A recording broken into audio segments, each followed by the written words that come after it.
On this episode of the Ask Mike Reinold Show, we talk about sleep positions, step downs after ACL reconstruction, and our recommendations on shoe types.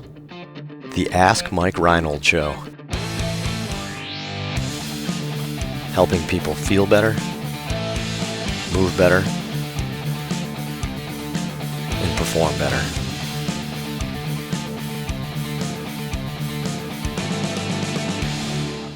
Welcome back, everybody, to the latest episode of the Ask Mike Reinold Show. We're here in Champion PT and Performance up in Boston, Mass.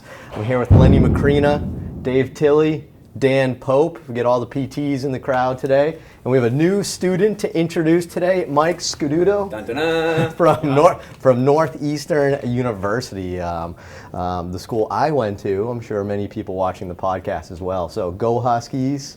Mike's here, just started his clinical rotation from Northeastern. I'm sure he is going to dominate some questions today, right? So Dave, do you want to brainstorm his nickname? I think we should call him Scooby, or Scoob for short. Scoob? Len, have we talked about this, He mentioned Dudo yesterday. We will buy him a mystery van. There's a lot Dudo? Okay. Mystery Let your van. imagination run wild. Dudes. Now, Dudes. I need a shag. What's the Dudes. Dudes? pretty good. Dudes is pretty good. Scoobs or Scooby dudes? Dudes? Scooby Dudes? Scooby Dudes. That's a good one. Scooby Dudes. Scoob? Scoob. We're going to work on this for next episode, Scooby everybody. Dudes. Next question.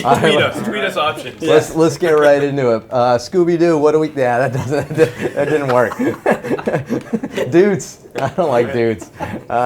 Scoob. Let's try it. Okay, Caitlin from Iowa. I'm a student physical therapist and understand that sleep position has a great effect on outcomes, especially for the spine. Do you and your team have any thoughts or advice to help individuals?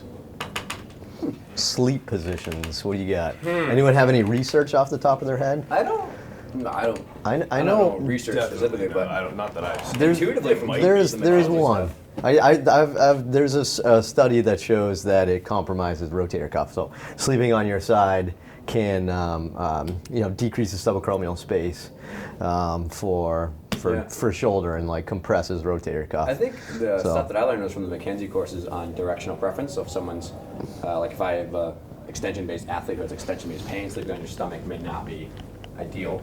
If you have someone who's more flexion intolerant, curled up in a ball, maybe it's not the best. So that's just intuitive. That's not research-based though.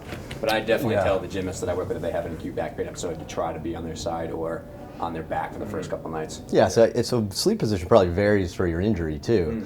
So shoulder, you probably don't want to be on your side. I know cervical, I think it's completely unrealistic to be sleeping on your stomach. I don't know how people sleep on their stomach. It's so not good for you, Len. So, I always start that way. There's a reason why you don't end that way. Exactly. Yeah, your brain does that. Yeah. I agree with what you guys said. If someone has like spinal stenosis, I don't want to sleep on their stomach. If they have some extension or flexion-based back pain, first thing I ask them, like, you stiff in the morning? How do you sleep? And then sometimes like, oh, I'm trying to sleep in my stomach. Well, maybe that's why you're so painful in the morning. So probably depends on the individual. And McKenzie sells or has products that are like made to like kind of wear it in your waist at a level of the spine. If you have like a side glide intolerance, if you have like an acute low back episode, they like don't want you to lay on a certain side, and they'll give you something to wear to like block you from. I'll bet they have bending. products to sell. Yeah. Just adding to the question, Lenny. I'm mad. Next question. Just wrap a pillow up. I will say I'm a back sleeper for health reasons. Like I intentionally became a back sleeper just because it's better for you. Right. I feel better in the morning. My neck doesn't hurt, stuff like that. So I'm a big back sleeper. I'm a big Tempur-Pedic pillow fan. What I would like the classic Wave one. All the other ones actually kind of stink. So since we get negative on products here, we might. I don't sleep. I just don't sleep. But I think to going back to the beginning of your question, and the way I would answer it too is if somebody's trying to get a new sleep position, I think what you do is you make sure that the sleep position is probably accustomed to what they're already doing and what their environment is. You probably have to change the environment. So you probably have to get a new pillow. You may have to put like a pillow under your knees, or get like a wedge type thing. Like all those things are dramatically helpful to alter sleep patterns. So Mattress firmness. Yeah. Could be another. all right, I'm dozing off on that one. Let's go to the next one. Okay, Adam from Washington. When do you think it is safe to begin the front step down exercise following ACL reconstruction for patella tendon autograft? I have surgeons I work with that think this exercise causes too much anterior knee translation and will cause stress to the graft. Lenny. Len, you want to Knock start that with this out. one? Len's the ACL biomechanist. Yeah, there are research studies that show the amount of strain on the ACL, but they are all minimal. So I think anything that we do in real life is going to put strain on the ligament. It's just what is the amount of strain that is detrimental. I don't know if we 100% know that. I talked to Rafael Escamilla out in Sacramento, University of California, Sacramento, and he had vague answers for me, and he is a genius biomechanist and researcher. So we think it's somewhere between 13 to 20% strain on the ACL to rupture it, and we know through research that doing a step down is roughly 4% strain on the ACL. So you're not anywhere close to rupturing it. Whether or not you're stretching it out, I mean, anytime if you look at the research that's out there by Benyon and others, it's all 3, 4, 5% strain no matter what we do. So just pick out a forward step down is just selective and is just not warranted. So I would just do it based off of the person's ability, quad strength, eccentric load, and coach them through it so they're not anteriorly translating. But in real life, you anteriorly translate when you go down steps, so they have to do that functionally. So I like that last point right there. I think a lot of times in rehab, we're cautious on an exercise that is less stressful than what they're just doing around the house anyway. Right. So I mean, they're going up and down stairs at their house. Theoretically, having them do it well, having them do it like appropriate and actually teach them in good form can only help enhance that. Right. So, for me, I wonder if for this specific question it has anything to do with the patellar tendon graft Potentially. as well, And which again, playing it super conservative though. I Yeah. mean, I'd just say it's super conservative. Be smart, start with a small step. If the patellar tendon feels fine, the only thing I can think of is that surgeon potentially had somebody rupture their patella tendon doing this exercise previously, and which I've never seen personally, but it's out there. Have you ever even seen that? Like even like not one of your patients, but a patient of somebody else in the clinic?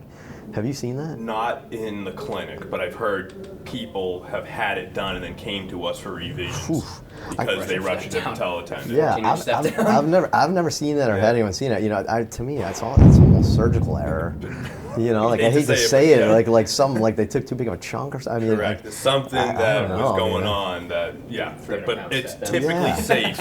We've probably seen 1,000 ACLs. I'm just making up a number, but and 0 for 1,000. Right. Anyway. Yeah. All right, Scoobs. All right, Tom from Colorado. I am a PT, and I frequently hear other PTs and doctors recommend New Balance shoes to their patients. However, I could not find any specific research as to what sets this brand apart from others. Is this all hype, or am I missing something here? This is perfect for Lenny. This is the crap on product episode. That's Go Reebok. It's a good question. I mean, so we all have a variety of sneakers on right now. I mean, for me with a sneaker or tennis shoe type thing, there's definitely a big difference between the different products. So a lot of people recommend New Balance because they're a well-made shoe. But if you talk to runners, New Balance, Asics, Saucony, I mean, those are all the popular ones. It's because they're well designed, right? So even just the group of us right here, it depends on what you're doing. So I'm actually probably wearing the most supportive one right now because my feet are killing me today. Mine are So just really you can see in my shoe, I don't have that much torque, right? I mean, look at Dave's. I mean, this is a slipper. This is a joke. This isn't even a shoe, So I wouldn't run in this. I wouldn't do anything athletic in this. No offense. And Dave doesn't ever do anything athletic, so it's not that bad. But you gotta be, you gotta pick your shoes. So I think that's what it comes down to. Things like Nike Freeze, super fashion and comfort, but certainly not. They match to my shirt. For activities. And I think Nike would tell you that though. I think Nike calls it their recovery shoe almost, versus get in there and train a little bit, So, I think that's why people say New Balance, because they're made well. I always tell people to get from a brand like that if they're having foot problems, knee problems, running related problems, something like that. But then also, be careful what you spend on. I think that's the other concept. I tell people if I think you need a specific shoe, you better spend over $100 on it. That's my criteria on it. Anything under $100, if you got something on sale at Kohl's, those are fashion ones. And I've actually even talked to representatives at New Balance, and they have different lines of of shoes, and they actually have some fashion kind of specific shoes that are like 50, 60 bucks that you buy at Kohl's. That's not their real shoes. So they actually take out a lot of the quality stuff that's built into them, so that way they can have a lower price model. So it looks like a New Balance, but it isn't a New Balance. You know, so it's, you know, there's a lot of different variations, but you just got to look at the construct of it. If you actually look at a nice $150, $200 New Balance sneaker and compare it to like a Nike Free, I think you'll see what we mean. Good? Awesome. All right, thank you guys. We appreciate it. Another awesome episode. Great first episode for the Scoop. Goobs. Doot. Love it. Doot. So thanks so much, everybody, for joining us there. Please go on iTunes, rate us, review us. You can go to MikeReinold.com, and I forgot my website, MikeReinold.com, and click on the podcast link. Keep asking us some awesome questions, and we'll see you guys on the next episode.